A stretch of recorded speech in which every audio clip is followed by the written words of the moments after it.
In diesem Video zeigen wir euch, wie man bei einem E90 an der Vorderachse die Bremsscheiben und die Bremsbeläge wechselt. Aus Sicherheitsgründen und um die Lenkung bedienen zu können, sollte die Vorderachse aufgebockt werden. Wie das geht, seht ihr im verlinkten Video. Um an die Bremse zu gelangen, nimmt man zuerst den Reifen ab. Dann nimmt man einen stabilen Schraubenzieher und hebelt die Haltefeder des Bremssattels aus. Während der ganzen Arbeit kann man die Lenkung so stellen, dass man optimal an die Schrauben herankommt. Mit einem Schlitzschraubenzieher kann man die Abdeckkappen der Führungsschrauben entfernen. Unter den Abdeckkappen befinden sich die Führungsschrauben, die mit einem 7er Inbus gelöst werden können. Dieser ist selten Teil von Werkzeugkästen und muss separat bestellt werden. Achtung, wenn ihr diese Führungsschrauben durch Führungsschrauben von einem Zulieferer ersetzt, dann haben diese meistens einen Innensechskant der Größe 6, was dann in Zukunft Arbeiten am Bremssystem etwas einfacher macht. Bei der linken Bremse ist ein Verschleißsensor installiert, diesen entfernen. Diese sind oft versprödet und brechen, daher empfiehlt es sich, sie auch auszutauschen, wenn sie noch nicht angeschliffen wurden.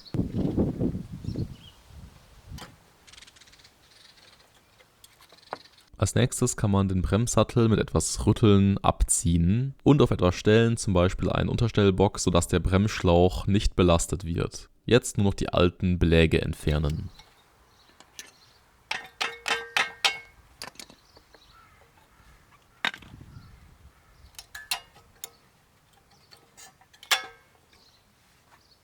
Wie man sieht, ist der eine Bremsbelag schon so verschlissen, dass an der Trägerplatte gebremst wurde. Wohlgemerkt, obwohl der Bordcomputer noch 10.000 Restkilometer für die vordere Bremse angezeigt hat.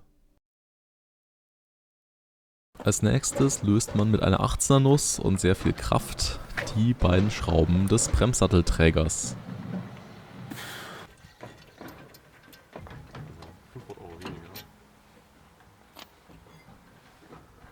Mit einem 6er Inbus kann man jetzt die Schraube der Bremsscheibe lösen und die Bremsscheibe herunternehmen.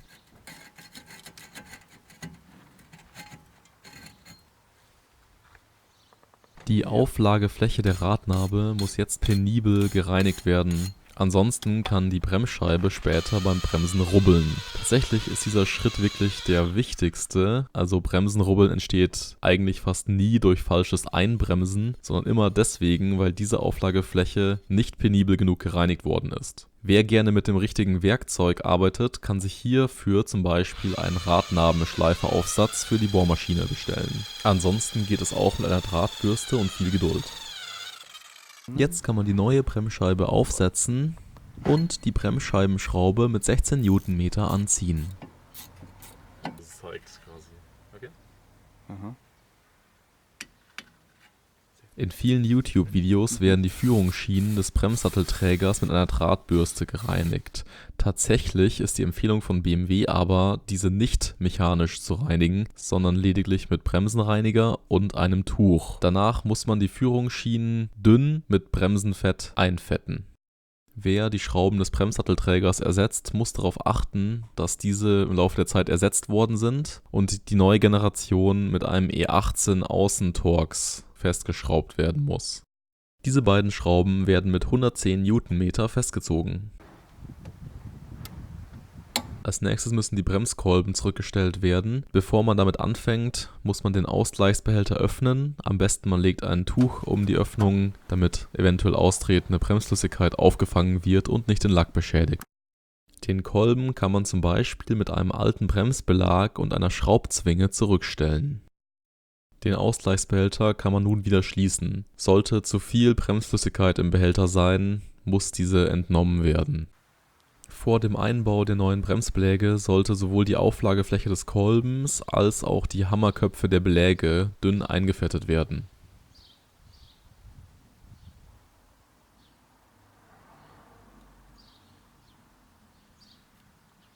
Der Belag mit der Feder auf der Rückseite wird in den Kolben geklippt, der andere Belag wird in den Bremssattelträger eingehängt. Dann setzt man den Bremssattel wieder auf und befestigt schon mal die Klammer.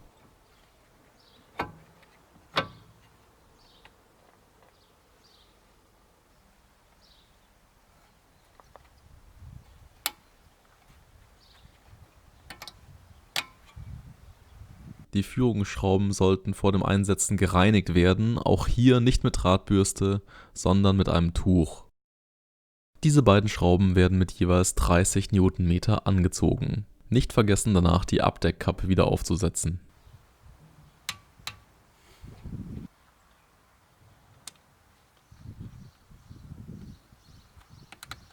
Jetzt muss noch der alte Verschleißsensor abgesteckt werden und der neue eingebaut und verlegt werden. Das muss nur an der linken Seite gemacht werden, an der rechten Seite gibt es keinen Sensor.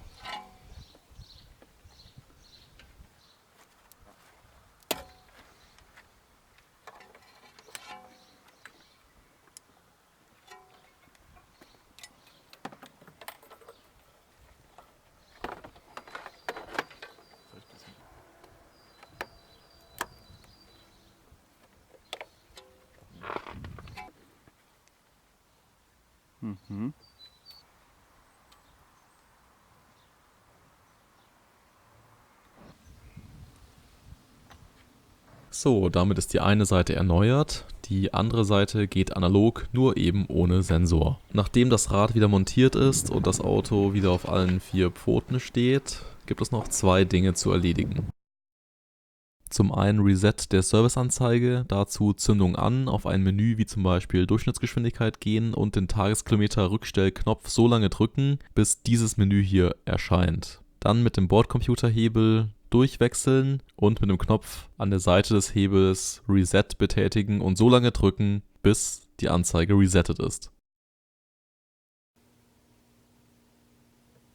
Bevor man losfährt, sollte man das Bremspedal ein paar Mal betätigen, damit die Beläge anliegen. Und zweitens, eine gute Bremsscheibe ist beschichtet, diese Beschichtung muss erst weggebremst werden. In dieser Zeit ist die Bremskraft deutlich verringert. Um die Beschichtung wegzubremsen, ca. 4 bis 5 Mal von 80 km/h auf ca. 50 km/h leicht abbremsen.